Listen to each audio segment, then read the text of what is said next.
सुकून कामयाबी के दो ही तरीके हैं,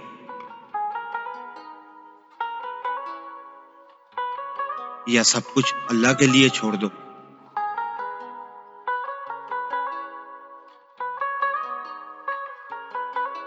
या फिर सब कुछ अल्लाह पे छोड़ दो।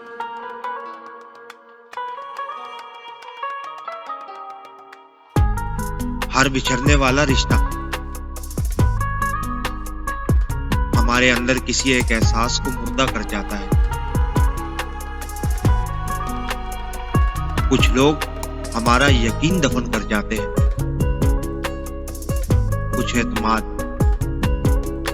कुछ खुशियां और कुछ हमारी जिंदगी।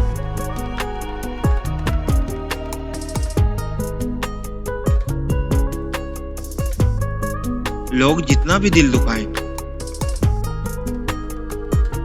ये याद रखा करेंगे, जब अल्लाह के बंदे हमें तोड़ते हैं तो इनका तोड़ना हमें अल्लाह से जोड़ता है।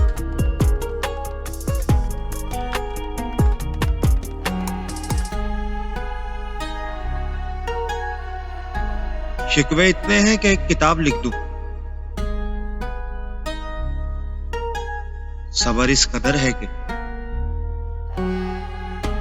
एक लफ्ज भी किसी को ना कहूं।